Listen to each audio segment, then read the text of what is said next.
We're very excited and appreciative of the governor, the speaker, the lieutenant governor, of passing really the first piece of tort reform or lawsuit abuse reform.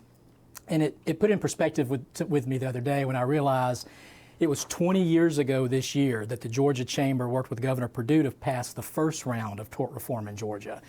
And it's been 20 years of work every day with our members and with the General Assembly. And so, our hope here is that we see a reduction in some of the frivolous lawsuits, that we see some insurers return to Georgia that have left, that we see some stabilization of rates, and that maybe most importantly, we can actually see some of our rural hospitals improve their ability to attract doctors, particularly OBGYNs, into some of the parts of the state that really just haven't been able to keep those physicians in place. And so, big bill, 69 is still out there.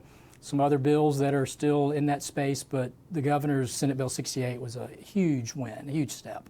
Let's talk about 20 years. Yeah. What happened in that space, that tort reform space, over 20 years? So what happened primarily was in those first 5 or 6 years after that, the court system overturned a lot of those findings that the General Assembly passed.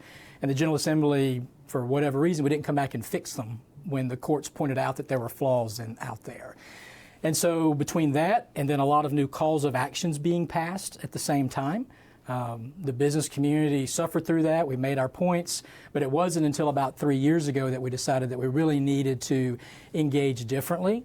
The governor was very engaged. He wanted to, he traveled the state this year listening to businesses and doctors and everyone to really hear what those issues were, and then he came out with his two bills in January. And you had some heavy hitters. You had Waffle House, you had Uber, you had those big executives involved? You had those executives, but I think what was more important is if you look at that first press conference the governor held and you look behind him, I didn't see all the CEOs up there. What I saw were hardworking Georgians in their Home Depot aprons, in their Waffle House aprons, in their hard hats, in their lab coats. They said, this matters to me and my family, and I want to be here. And we heard, every community that I toured in the last 3 months, we heard from small business owners with their stories. We heard from doctors saying they were shutting down their practices because their physicians were moving to North Carolina. We heard those horror stories everywhere we went. So this wasn't just about the grass tops. This was the grassroots, everyday, hardworking Georgians saying we need to see a change. Do you worry about lawsuits like you had 20 years ago? Of course. And I think what we'll do this time is we'll go in and we'll battle those out, and we'll try to preserve what Governor Kemp said was important, what our members say is important, and we'll be much more vigilant than our predecessors were 20 years ago.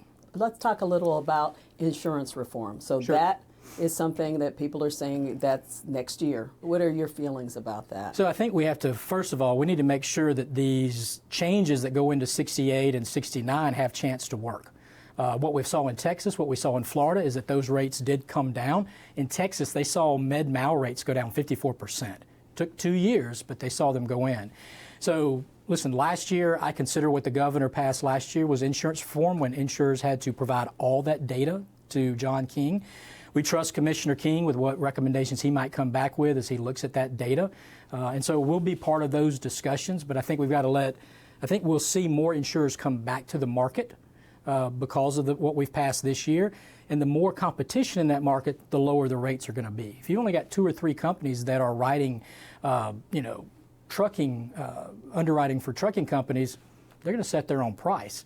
If you've got 20 coming in, it's a much more competitive market. And so that's what our hope is, that we'll see some immediately stabilization, and then we'll work with the commissioner and others next year. So you'll see some companies who want to come into Georgia, stay in Georgia, because they think insurance will stabilize at least, if nothing else. Right. And hopefully we don't see the frivolous lawsuits. We don't see the nuclear verdicts at the same level. We've closed some of those loopholes. And our hope is the insurers we've talked to say we want to be in Georgia. We want to underwrite in Georgia. It's just not feasible for us right now. Okay. Let's change gears a little bit and talk about your strategic plan, Georgia 2050. What is that? So in January, after almost 2 years of traveling the state, listening to our members, listening to legislators, elected leaders at the local level, we unveiled Georgia 2050. And it's a bold 25-year outlook for the state's economy. So it's more than just our strategic plan. It's really a strategy for the state's economy. And what we heard from business leaders is that we weren't just thinking 4 or 5 years out. that they were making investments for 20, 25 years. And you think about it this way. We were at Hyundai's Meta plant grand opening and announcement last week with the governor. They were very clear. This is not a short-term investment. We're going to be here for the next 100 years. To fix the interstate going into Savannah is a 20-year project. To build 2 new nuclear reactors is a 20-year project. To deepen the port of Savannah is almost a 20-year project. And so we felt it was important to look long-term. So this plan looks at the data, how Georgia's growing, where it's growing, what the business is going to look like, what the disruptions are going to be. And Donna, it focuses on 5 kind of core pillars, as we call them. Making sure we've got the right workforce and talent in place. Making sure those young men and women can AI-proof their careers. That's what our big concern is. Number 2, to make sure that we've got the energy production in place and the infrastructure investments that we need. To make sure that we're focused on growing the next generation of innovators and entrepreneurs in the state. That we remain a competitive and vibrant location for economic development. And at the end of the day, that we have regional prosperity and healthy communities so that every community in Georgia has the chance to grow, and we've got the right health care support and systems in place to help them do that. And so every policy, every event, every program, every bill at the Capitol that we work on falls under one of those 5 pillars. First of all, let's talk about where are we now if we don't make some changes? I think there are 2 things we need to look at. Number 1 is we have to get men and women that are disconnected from the workforce today back in. If everybody that wanted to work could find a job and had the skills, we'd be at full employment. That's why we have bills like Senate Bill 207 on occupational licensure reform coming from Senator Strickland to make it easier for men and women that have been incarcerated to get the license they need to go into the workforce. And so that's part of what we got to work on.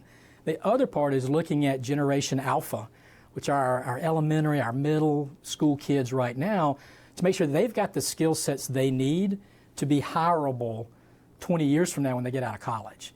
And that they've got the right skills in place as AI disrupts their first choice career and their second choice career. So there's a lot of work that's got to go on in that space. We have a couple bills that the governor supported this year, Best Place for Talent being one of those. And so we've got to have those types of policies, but I also think we've got to be much bolder. The fact that my son's a freshman at UGA right now, go Dogs, he graduated with much the same class schedule that I had 30-something years ago. And that's not going to work in a system where kids need more real-world experience, more technology experience, more humanities. We're going to have to really rethink K through 12, I think, in the long term. What were the bills that dealt with AI that you were looking at this session? So I think there's a lot of concerns. We didn't have any specific bills. There are lots of bills that kind of floated out there on data privacy and artificial intelligence. And I think our concern has been, and it will continue to be, our companies online transcend states, they transcend countries. And if every state has its own artificial intelligence bill and its own data privacy bill, all of a sudden, your company, my company, and everyone else, we've got 50 different states that we've got to watch their laws for. And so we think that's a national solution that tells us what the parameters are for ethical AI and for ethical data privacy, and that we're punishing the bad actors and not the Main Street mom and pop companies that get hacked even though they did everything they were supposed to do.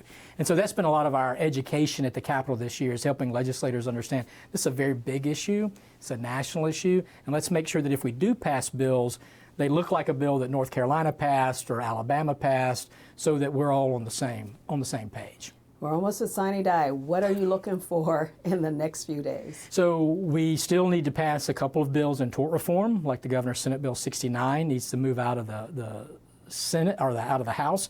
That deals with third-party and foreign litigation to make sure that people aren't abusing our legal system from Russia or from China or from London, for that matter. And then we've got a couple of more bills on tax that we want to get out, but I think those will all move easily. And quite frankly, at this part of the year, you play a little bit of defense to make sure that something that has unintended consequences doesn't undermine what you've been working on. Okay. I've got to ask, some of the cutbacks at the federal level, especially grants, Yes. are already hitting some of the business community in Georgia. So what are you hearing from your members, and what are you saying to them? So a lot of our members are worried about what the impact of tariffs are going to be. They're worried about cuts, particularly in research and development. We have a lot of research universities in Georgia. We spin out a lot of companies from those. So we're now part of a national coalition that's looking at how you fund science, research, and development to make sure that we're telling the right story and we're getting those dollars that are available back into our universities and into our state. You know, I've heard from the president of Morehouse and Emory about the potential impacts there. So we're just trying to be a good advocate, make sure that our members of Congress understand where those dollars go, the impact that they have, and the fact that they're spinning off companies every single day in Georgia. And that's the great work of the Georgia Research Alliance.